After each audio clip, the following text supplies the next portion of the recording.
Bismillah. Assalamualaikum warahmatullahi wabarakatuh.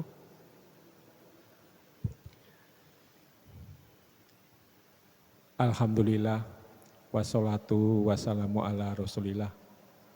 Allahumma sholli ala sayyidina Muhammad wa ala alihi washabihi ajmain amma ba'd.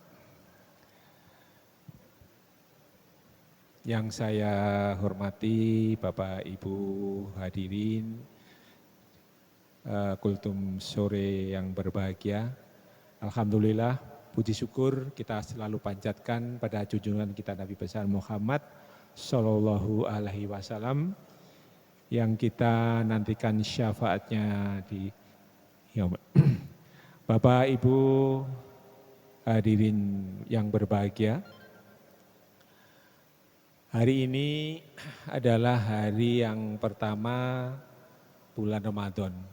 Alhamdulillah kita masih diberi nikmat sehat, ya, nikmat iman dan nikmat Islam sehingga kita bisa menjalankan ibadah Ramadan dengan sehat walafiat. Sholawat dan salam tidak lupa kita selalu panjatkan pada junjungan kita Nabi besar Muhammad Sallallahu Alaihi Wasallam yang selalu kita nantikan syafaat di yaumil akhir. Bapak Ibu hadirin yang berbahagia, kita tahu bahwa ibadah puasa ini memerlukan adaptasi, ya. Baik adaptasi pola tidur, adaptasi pola makan, adaptasi tentang kegiatan sehari-hari. Di mana pola-pola ini berubah dibanding kita tidak berpuasa. Sehingga Bapak-Bapak semua harus menyesuaikan bagaimana puasa ini bisa menjadi berubah dalam situasi yang baik. Bapak Ibu hadirin yang berbahagia, untuk kita berpuasa, kita harus menyiapkan diri dengan sebaik-baiknya. Ada beberapa hal yang mungkin sore ini kita sampaikan tentang bagaimana kita ini berpuasa tetapi mempunyai manfaat dua-duanya. Manfaat dari sisi ibadah dan pahala dan manfaat daripada kesehatan. Bapak Ibu yang berbahagia, puasa ini memang bertujuan supaya kita menjadi sehat, ya. Bukan berpuasa kita ini menjadi sakit, ya. Kenapa? Ya. Sehingga puasa ini harus dipersiapkan dengan sebaik-baiknya, ya, supaya puasa ini menjadi tubuh kita sehat. Kita tahu Bapak Ibu sekalian bahwa puasa Ramadan ini harus dipersiapkan dengan sebaik-baiknya. Apa? Supaya kita puasa menjadi sehat. Yang pertama Bapak Ibu sekalian, bagaimana toh supaya puasa kita sehat, ya, tidak menjadi sakit, ya. Yang pertama, kita harus selalu makan sahur. Jangan lupa kita harus selalu makan sahur, yaitu tidak meninggalkan sahur.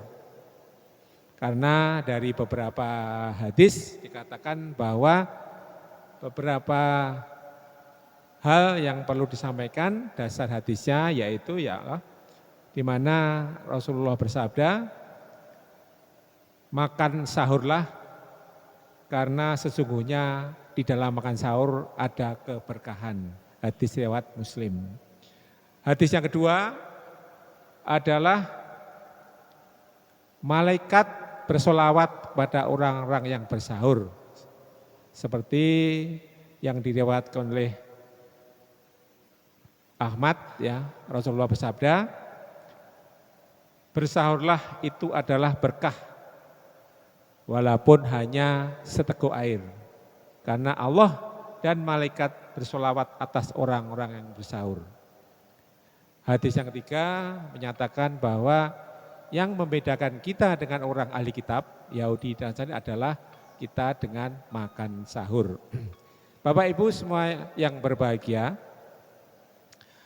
jadi sahur ini penting karena ini adalah cadangan energi kita supaya kita bisa bertahan sampai berbuka puasa.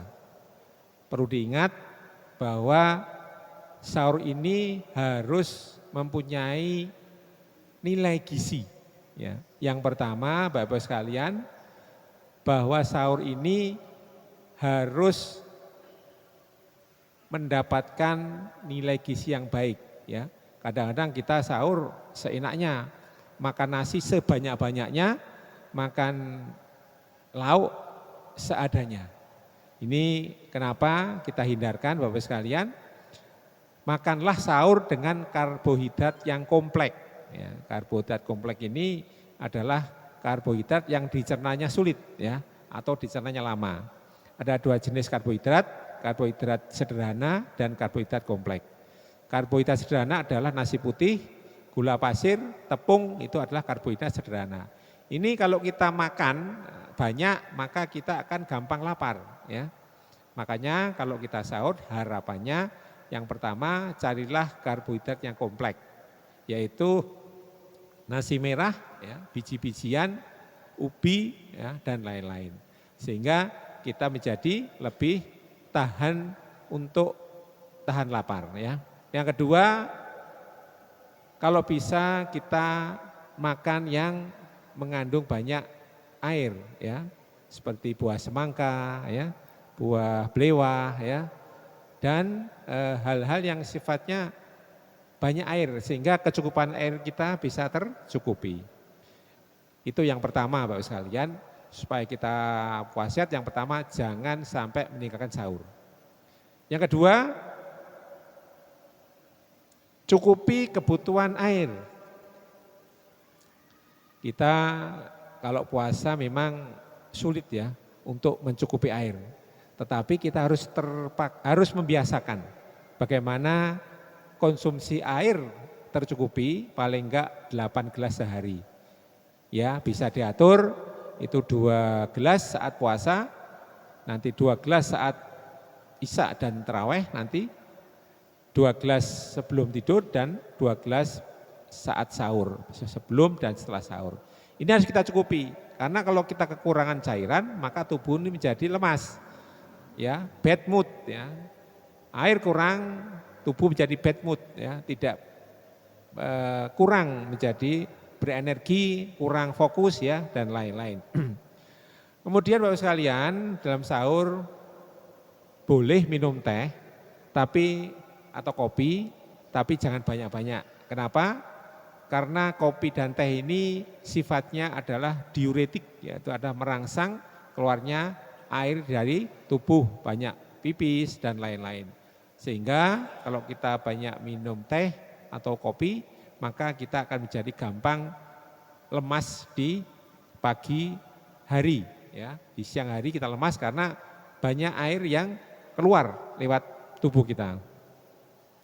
Bapak Ibu yang berbahagia, tips yang ketiga, ya, supaya puasa kita menjadi sehat adalah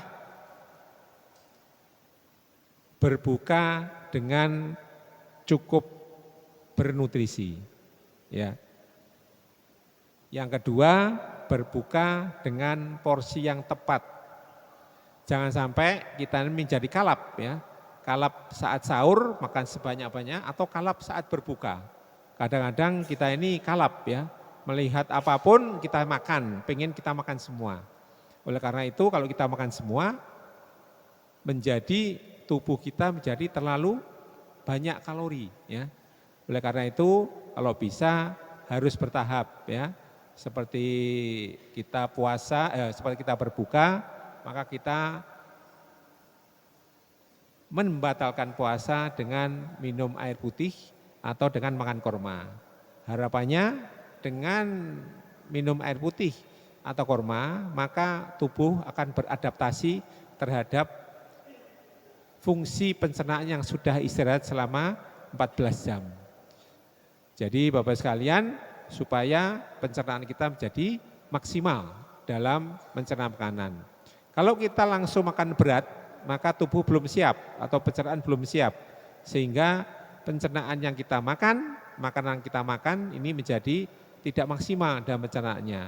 sehingga banyak menjadi perut kembung, pegah ya.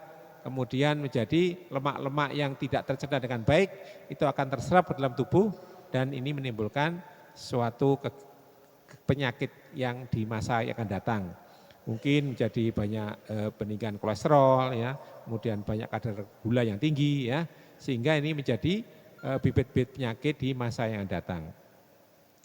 Bapak Ibu yang berbahagia, tips yang berikutnya supaya kita tetap menjaga puasa ini menjadi sehat adalah tetap aktivitas ya.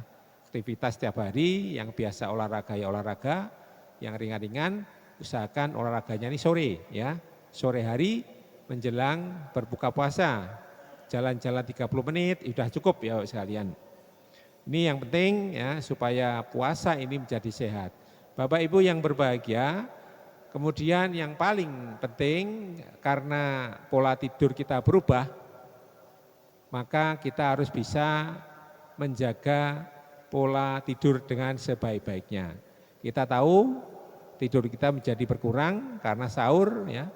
Kemudian waktu kita terbuang karena kita banyak beribadah, sehingga kita harus bisa menjaga pola tidur dengan sebaik-baiknya. Kalau tidak ada kegiatan, segeralah tidur ya maksimal jam 10 ya, supaya kecukupan energi, istirahat cukup, ini akan menimbulkan hormon-hormon yang baik, akan menjaga kesehatan kita. Bapak Ibu yang berbahagia, tips yang berikutnya adalah mari kita tetap menjaga silaturahmi. Silaturahmi terhadap teman, silaturahmi terhadap tetangga, hidupkan pengajian-pengajian, dengan tujuan bahwa silaturahmi selama bulan puasa ini akan menimbulkan peningkatan hormon kebahagiaan di dalam tubuh kita. Di mana hormon kebahagiaan ini ujung-ujungnya adalah membuat kita bisa terhindar dari penyakit-penyakit hipertensi, kemudian penyakit darah tinggi, jantung, itu salah satunya dengan silaturahmi. Di mana silaturahmi ini membuat kita rileks ya, banyak berkomunikasi dengan handetolan ya. Ini menimbulkan hormon kebahagiaan meningkat dengan sebaik-baiknya. Supaya kita menjadi sehat ya, sehingga puasa kita menjadi maksimal. Bapak Ibu yang berbahagia, tadi sudah saya sampaikan ya beberapa tips tentang puasa supaya puasa kita betul-betul maksimal, karena puasa kita ini mendapat nilai pahala dan kalau dilakukan dengan sebaik-baiknya maka puasa ini menjadi sehat ya. Karena salah satu manfaat puasa kalau kita lihat dari berbagai literatur bahwa puasa ini bisa menyehatkan jasmani. Bagaimana kalau dengan mental? Ternyata dalam penelitian bahwa puasa ini bisa juga meningkatkan kesehatan mental. Ya, memang kalau awal-awal puasa gini belum terasa ya Bapak sekalian. Tapi kalau kita sudah berpuasa, kemudian mungkin hari kedua, ketiga, keempat, kelima, maka muncullah kesehatan mental kita. Yang pertama, bahwa puasa ini akan menurunkan tingkat stres. Ya. Stres kita akan menurun, ya. Di mana stres kita menurun, maka hormon kortisol ya itu akan menurun. Hormon kortisol menurun, ini akan membuat hormon endorfin meningkat.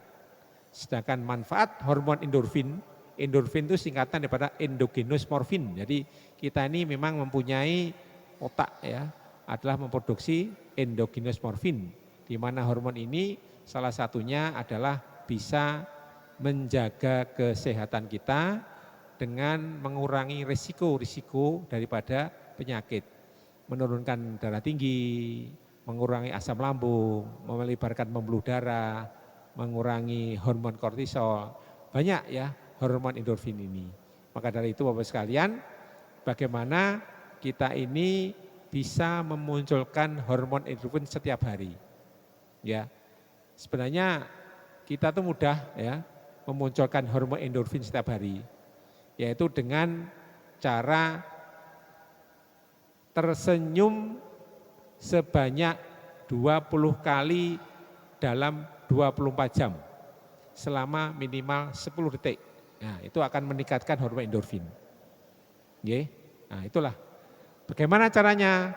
Ya kalau kita kamu teman, kita ngobrol, ya, kita komunikasi, kita tersenyum, itu sudah hormon endorfin keluar. Lah masalahnya kalau sendiri bagaimana? Nah, ini kuncinya kalau sendiri ya. Jadi bagaimana kita meningkatkan endorfin? Kalau sendiri ya, ini dari saya ya, mungkin dengan cara yang lain. Kalau saya, Bapak pas sendirian, coba pandanglah sebuah cermin. Cermin diambil ya, kemudian dipandang, dilihat di dalam cermin itu ada apa? Wajah kita, ya, wajah kita. Buat suasana hati tersenyum melihat wajah kita.